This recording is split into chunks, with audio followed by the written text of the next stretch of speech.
What is up, everybody? Welcome back to another Disco Inferno YouTube channel video.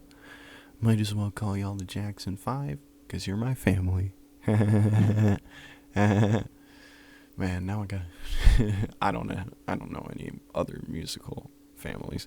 But, let's get into it, starting with our review.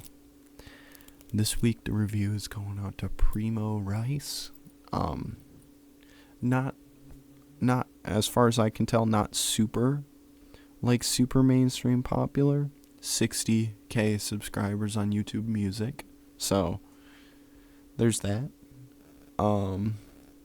Let's start with albums. Well, let's start with the general overview. Very talented.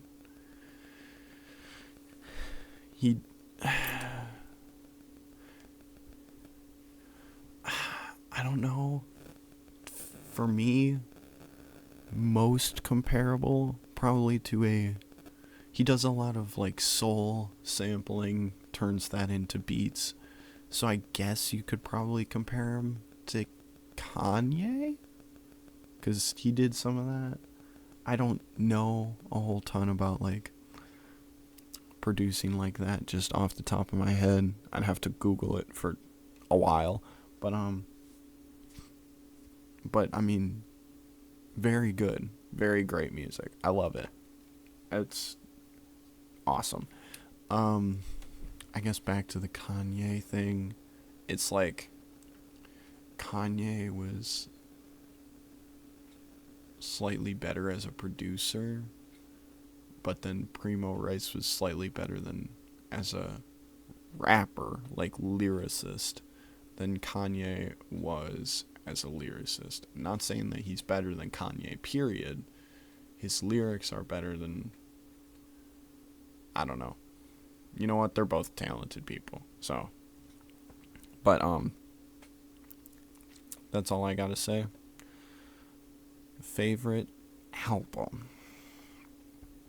Oh gosh, this is gonna be rough because I think they're all good. Although I did really enjoy A Night at the Chateau from 2019.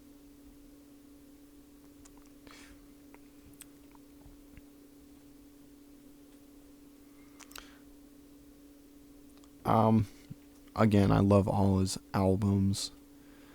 The Forever tape is a good idea, executed very well. P Got Game, his newest album. It's like the Harry, like I genuinely like popped off in the car. I was driving by myself and I was like, all right, we're on the last album. We're almost there. And then I hear, I think I missed it in the first track or didn't have it. And then in the second track, right? So I'm driving. Do do do. And like the next song starts and I'm like, cool. And then the producer tag is, because it's Harry Fraud, it just goes, "You're a wizard, Harry," and then drops, and I'm like, wait. Is that a Hagrid Harry Potter reference in 2024 when it came out? Yes, sir, it was. So I was stoked about that because, I mean, I read those books elementary school, like you know what I'm saying. But there's that. I think, oh gosh, they're all so good. I think I'm gonna have to go with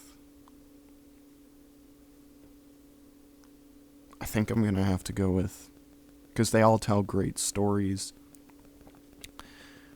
I think I'm gonna go with the newest one, P Got Game. I think that's the one.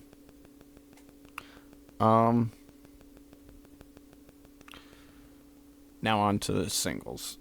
They're all so good.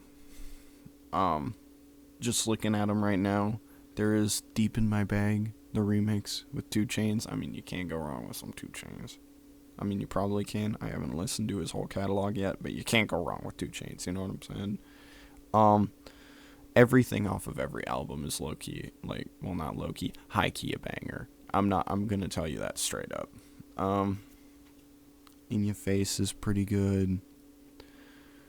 Favorite song off of the newest one, P Got Game, is probably COS, which if you listen to the song, you'll find out really quick what COS stands for. But I think my favorite song, just overall,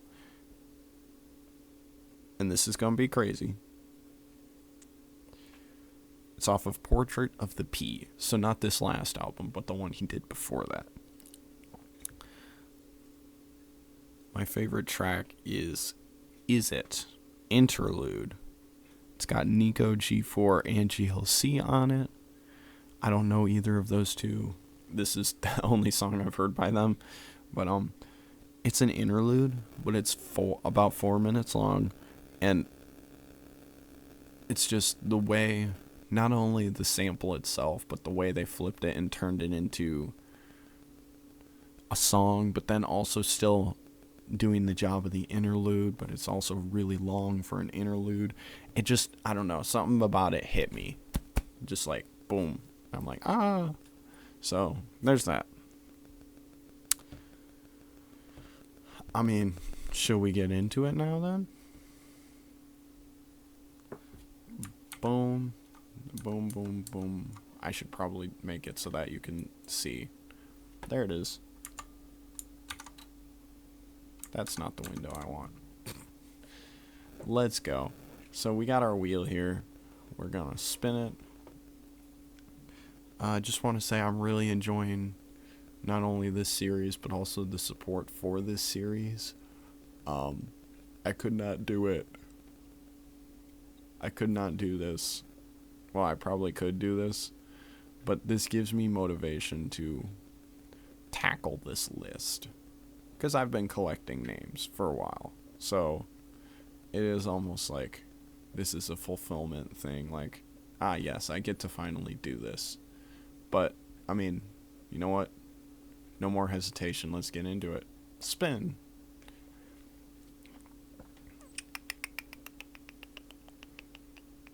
Ooh. Oh. RZA. I think it's RZA. I know he's from Wu-Tang.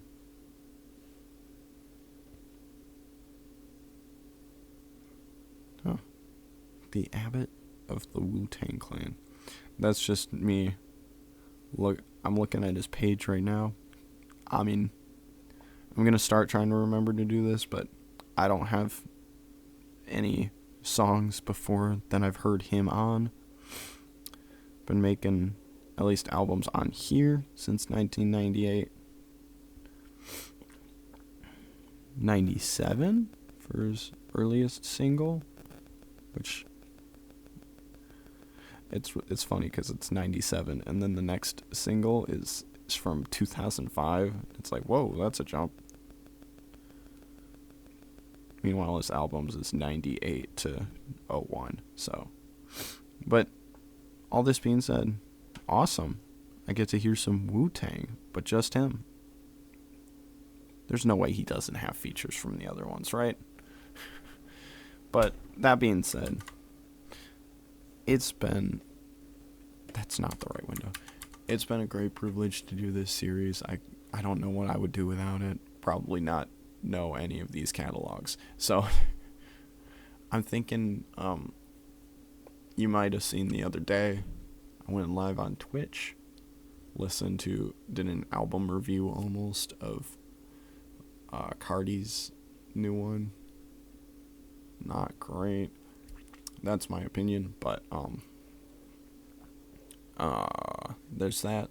I'm thinking I might do that more. There's so many albums that I haven't heard, or I already have one saved, but as I'm going, I'm trying to like set up like notifications and stuff so that if a new album comes out from an artist I already listened to, I can go back and give it a quick little review thing, almost sort of just like throw it out there, you know. I think my biggest mistake was probably using my main YouTube Music account for this. because now I can't just like shuffle my liked music and come up with the songs that I like always want to hear. But all this really means is I just need to get better at playlists. So, but nevertheless, I'm ranting a little bit. Love y'all. Peace. Catch you in the next one. Keep on burning up the dance floor with those sick beats and those sick dance moves. Catch you in the next one. Blah blah blah. All right. Cut the tape.